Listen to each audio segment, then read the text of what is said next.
Hello YouTube, j'espère que vous allez bien, je suis très contente de vous retrouver pour une nouvelle vidéo. Ça fait quelques semaines que j'étais pas venue par là pour vous parler, pour vous présenter mes projets, etc. Et pour cause, il s'est pas mal passé de choses, que ce soit dans ma vie perso ou dans ma vie pro.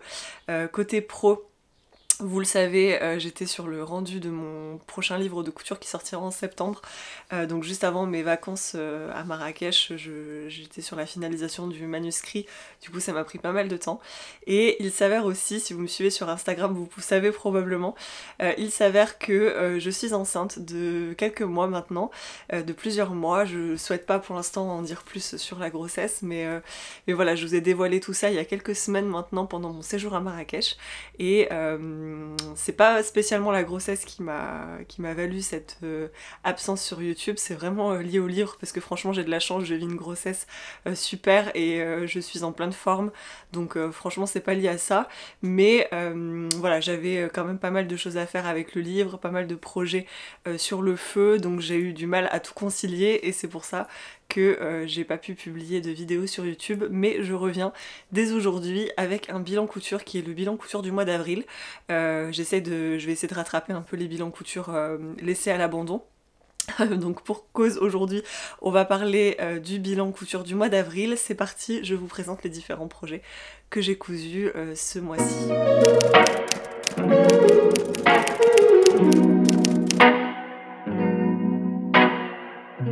Pour le premier projet, je voulais vous présenter une robe. Il s'agit de la robe Iris de mon livre Mes Essentiels Bohèmes. Alors c'est un patron que j'adore parce qu'il est vraiment très très simple. Donc comme vous le voyez, c'est une robe assez minimaliste, il n'y a pas énormément de détails. En fait elle possède des emmanchures raglan que vous avez ici et là. Vous avez des fronts sur toute l'encolure, un col qui est montant. Au niveau du dos, vous avez une jolie goutte comme ça, avec des petits boutons que vous venez accrocher au niveau du col, et elle est vraiment en forme empire, donc assez ample au niveau du bas. Moi j'ai fait une version courte, et vous avez la possibilité sur les poignets de rajouter aussi des petits boutons. Moi j'ai fait des poignets tout simples comme ceci. Donc j'ai choisi de réaliser cette robe Iris dans le tissu qui est un voile de coton, qui est un voile de polyester brodé en coton de chez la Tissutech de Charlie, il s'appelle Madi. Moi j'avais choisi la couleur moutarde, mais il existe aussi en espèce de vert un peu sauge, il existe aussi en orange et en écru. Je le trouvais très très beau et je trouve que ça fait une belle robe à porter au quotidien, mais aussi une très belle robe de cérémonie. Donc ça peut être pas mal si jamais vous avez des robes de mariage à coudre, et notamment s'il fait pas beau, puisqu'elle a quand même un col assez montant et des manches longues, donc c'est tout de même plus agréable. Pour le patron, je suis partie sur une taille 38, j'ai réutilisé le patron que j'avais déjà. Comme elle est vraiment ample, je loge largement mon tour de poitrine et mon ventre qui ont considérablement augmenté. Donc je suis très contente, voilà, de l'avoir cousue, elle est très agréable, très confortable. Et là il fait enfin beau, donc je vais enfin pouvoir en profiter. Mais vraiment c'est une robe que j'adore, et ce tissu de chez la Tissutech, clairement... il est juste dingue. J'essaie de vous montrer un peu en détail. Donc là j'ai doublé en viscose sur le devant, le dos et le col et les poignets, mais sur la manche vous voyez qu'il y a de la transparence, et j'ai joué avec, je trouve ça vraiment très joli. Donc voilà pour ce premier projet.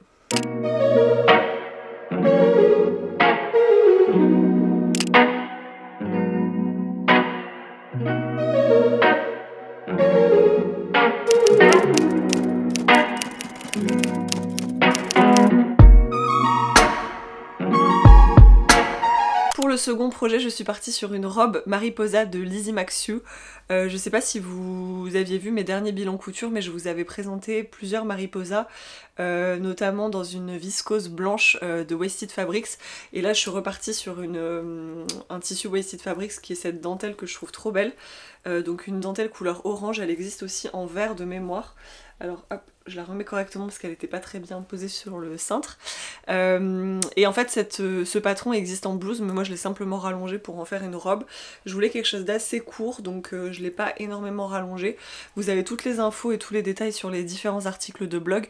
Comme j'ai pris du retard là sur mes bilans couture sur YouTube, l'avantage c'est que tous les articles ont été publiés, donc au moins vous avez toutes les infos si vous voulez vraiment plus de détails. Donc je suis partie du coup sur cette robe là, j'ai fait les mêmes modifs que pour la blouse, j'ai doublé le volant au niveau du buste et le volant au niveau du col, donc vous pouvez porter le col de deux façons, soit vers le haut comme ça, ou alors vraiment vous retournez avec le biais et ça fait un petit col volonté comme ceci, et vous pouvez évidemment nouer à ce niveau là. J'ai doublé le bas de la robe avec un crêpe que j'avais qui était dans la même couleur dans mon stock. C'est un peu épais mais voilà, je vous conseille plutôt de la viscose ou du voile de coton pour doubler de la dentelle, mais bon ça le fait, voilà, je voulais pas forcément acheter un nouveau tissu pour faire cette doublure là. Je l'ai cousue en taille 36, elle est vraiment loose, donc franchement vous pouvez sous-tailler largement. Moi je rentre du coup pareil, mon ventre et ma poitrine qui est un peu augmentée, je passe tout largement dedans, donc franchement c'est nickel. Et voilà, aucune difficulté particulière pour ce projet là. J'ai coupé les festons de la dentelle ici et j'ai joué avec pour avoir les bords francs en fait, hein, pour que ça fasse un petit rendu un peu comme ça. J'ai fait pareil sur le bas. Du coup elle se coud hyper rapidement, et encore plus quand vous faites cette technique là d'utiliser des festons sur le bas des manches et le bas de la robe, parce qu'il n'y a pas d'ourlet à faire, et ça clairement on adore.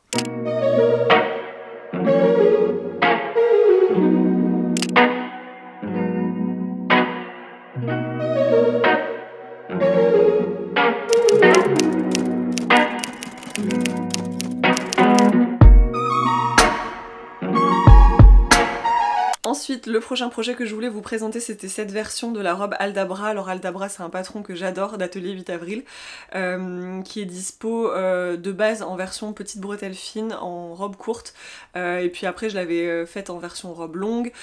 Pauline avait sorti une extension avec des manches gigot que vous voyez ici, je l'avais pas encore cousue, elle a sorti aussi des manches courtes. Bref, maintenant elle existe en plein de variations, c'est un patron qui est vraiment super. Lorsque la Tissutech a réouvert son site de tissu, je me suis dit que j'allais profiter de cette occasion pour coudre ce voile de coton lurex que je trouve trop beau, et réaliser du coup la robe Aldabra dedans.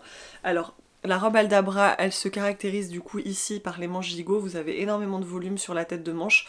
Moi j'ai rajouté des petites épaulettes pour bien garder le volume lorsque je la porte. C'est une robe cache-cœur, donc vous voyez, vous venez vraiment la croiser au niveau de la taille, et au niveau du bas elle a des arrondis qui sont super jolis. Le dos est plein, voilà, assez classique. Du coup je l'ai utilisé un voile de coton qui s'appelle Joséphine de chez la Tissutech, et j'ai doublé la partie buste et la partie jupe dans une viscose que j'avais, une chute que j'avais des coupons de Saint-Pierre, et je trouve que du coup le rendu est nickel. Voilà, c'est une viscose qui est un peu dorée comme ça, donc ça fait vraiment le job. Donc pour ce projet là je suis partie sur une taille 40 de mémoire, normalement je cousais plutôt la taille 38, mais là voilà, pour loger la poitrine et tout, j'étais plus à l'aise en taille 40. J'ai fait aucune modification concernant le patron, j'ai vraiment cousu tel quel. Les manches, j'ai utilisé la version manche gigot comme je vous le disais, et j'ai rajouté les épaulettes pour que le volume reste bien au niveau de la tête de manche. Voilà, c'est une robe qui est très confortable, très agréable. Pareil, si vous avez des cérémonies de prévues, elle fait vraiment son effet. Je vous mettrai les photos comme d'habitude juste après, mais elle est très élégante, et bon, clairement c'est un peu moins une robe du quotidien, mais à porter tous les jours. Mais à porter en cérémonie là, avec un tissu comme ça et fait lurex, ça peut être très très sympa.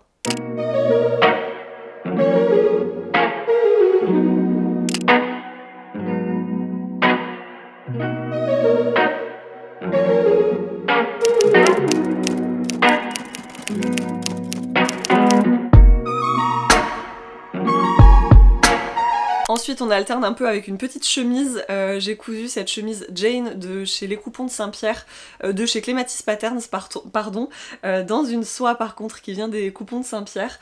J'aime beaucoup les chemises, vous le savez, j'adore tester plusieurs patrons, et j'avais jamais testé celui de Clématis, donc je suis très contente de l'avoir cousu. C'est une chemise vraiment très classique, vous avez toutes les caractéristiques habituelles de la chemise, donc la patte de boutonnage, l'empiècement au niveau du dos, vous avez avez, alors il n'y a pas de pli, non il n'y a pas de pli au niveau du dos, mais vous avez le col classique de chemise, vous avez la fente indéchirable au niveau du poignet, un joli poignet avec des plis, vraiment c'est un modèle que je trouve très sympa, qui est super bien taillé. Là je l'ai cousu en taille 40, pareil pour loger un peu plus la poitrine et le ventre et pour pouvoir en profiter aussi en postpartum. Je me suis dit que c'était mieux de surtailler ce genre de projet qui est un peu plus ajusté. Voilà, je l'ai cousu dans une soie des coupons de Saint-Pierre, c'est une soie haute couture. Je trouvais le motif vraiment trop sympa, vous voyez c'est un motif étoilé comme ça, donc sur fond vraiment fuchsia, avec des détails un peu écru et noir. Donc moi je l'ai porté avec mon pantalon, le Bisque Trousers j'ai oublié le nom de la créatrice de ce patron, mais c'est Viviane, je crois, c'est un nom que j'ai du mal à retenir. Je vous mettrai les refs en barre d'infos de toute façon, mais je l'ai porté avec ce pantalon là qui était beige dans un tissu de chez les tissus du chien vert, et je trouvais que le rendu était très sympa avec un petit pantalon beige à pince, mais évidemment ça ira aussi très bien avec un jean noir.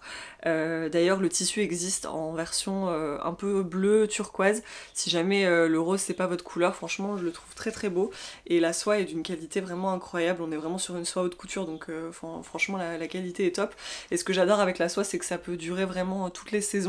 Moi clairement mes chemises en soie, même si c'est des manches longues, je les garde aussi dans ma penderie l'été, parce qu'en fait certaines fois on sort le soir ou le matin assez tôt et on met ça par-dessus un petit t-shirt, et je trouve que ça fait vraiment l'affaire, même pour les soirées d'été à la plage, etc.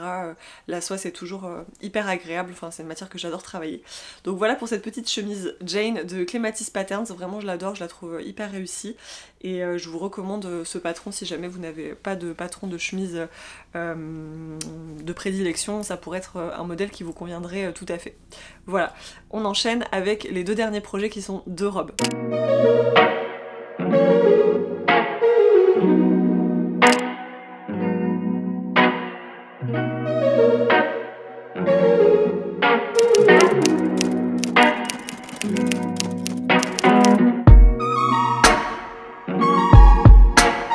Alors l'avant-dernier projet, c'est une robe Judy de Fibre Mood. Vous savez mon amour pour ce patron, j'ai cousu Judy je pense à 2 ou 3 reprises avant celle-ci.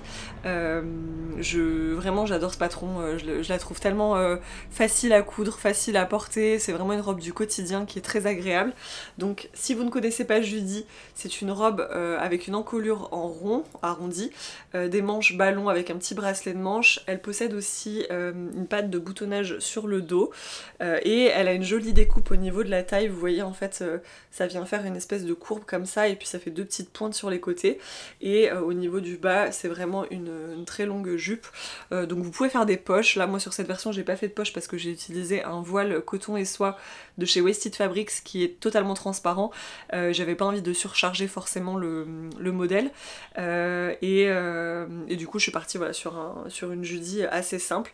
Donc l'avantage des cotons et soie comme ça, c'est que ça marque bien les volumes, donc pour les manches bouffantes et les basques comme ça avec des fronces, ça rend vraiment très bien. Ce tissu c'est une fin de stock Heimstone, donc vraiment c'est un tissu de super qualité, il est très très beau. Pour la patte de boutonnage, j'ai utilisé des boutons vintage que j'avais dans mon stock qui vont très très bien avec. On est sur des tons verts, jaune fluo, un peu rose nude. Clairement c'est une robe que j'adore, donc je l'avais cousue au mois d'avril, et c'est vrai qu'avec les températures qu'il a fait, j'ai pas pu trop en profiter, je l'ai pas mal porté à Clermont-Ferrand lorsque je suis allée voir ma famille, mais après il y a eu des trompes de pluie sur Bordeaux, donc j'ai pas pu trop la porter, mais là je suis contente, je vais pouvoir enfin lui faire honneur.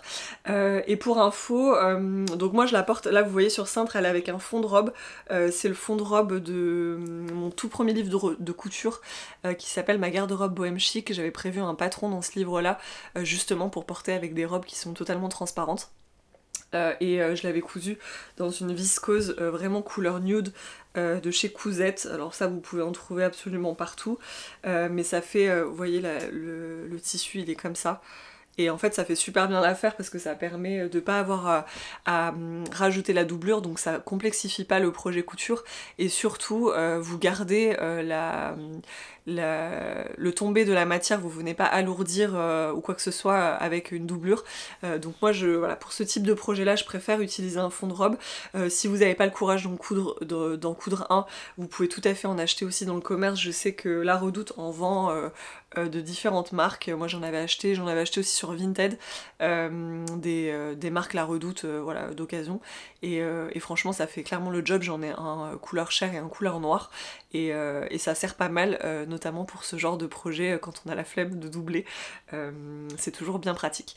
Donc voilà pour cette Judy, c'est vraiment un patron que j'adore. Et cette robe aussi, je trouve qu'avec ce tissu elle est juste parfaite.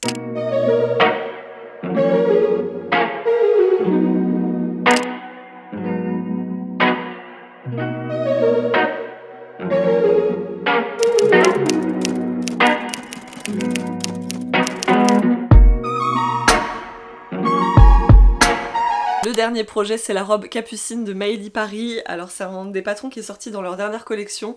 J'aime trop le style un peu t-shirt de la robe, c'est clairement un style t-shirt. Donc là vous voyez elle est très très longue, ça va pas rendre à la caméra mais pareil je vous mettrai les photos. Moi je l'ai cousu dans un jersey de chez Stragier, un jersey de coton bio qui est vraiment sublime.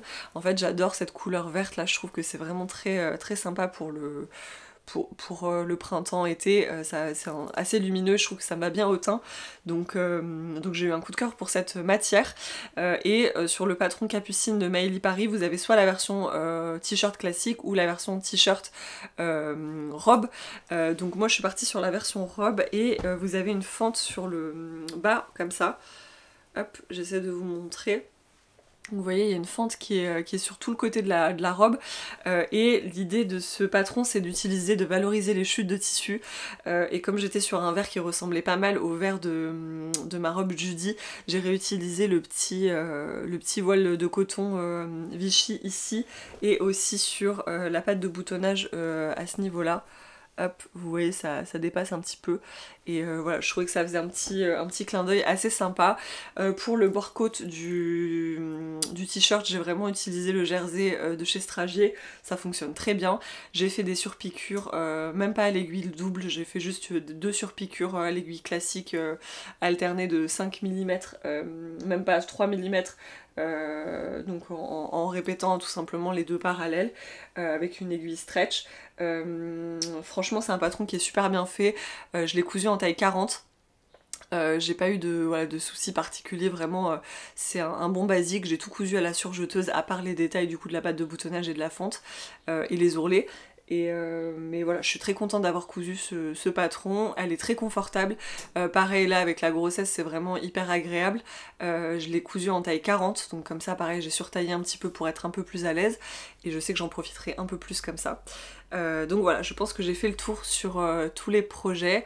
Ah oui, juste sur la robe Judy, j'ai gardé la même taille, donc je l'ai coupée je pense en taille S, mais là comme elle est très ample, il n'y a pas de problème au niveau de la taille, j'avais pas besoin de surtailler.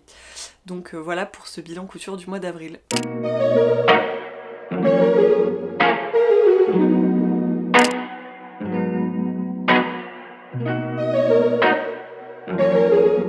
Et voilà, je vous aurais fait le tour de tous les projets que j'ai cousus durant le mois d'avril. Ça a été un peu ventilé et publié jusqu'au mois de mai parce que j'ai eu pas mal de retard avec, sur mes projets couture avec l'écriture du livre comme vous le savez. Donc voilà, j'espère que ça vous aura plu. N'hésitez pas à me dire quel projet est votre préféré. J'attends de lire vos commentaires et je vous dis à la semaine prochaine pour une nouvelle vidéo. Bye bye.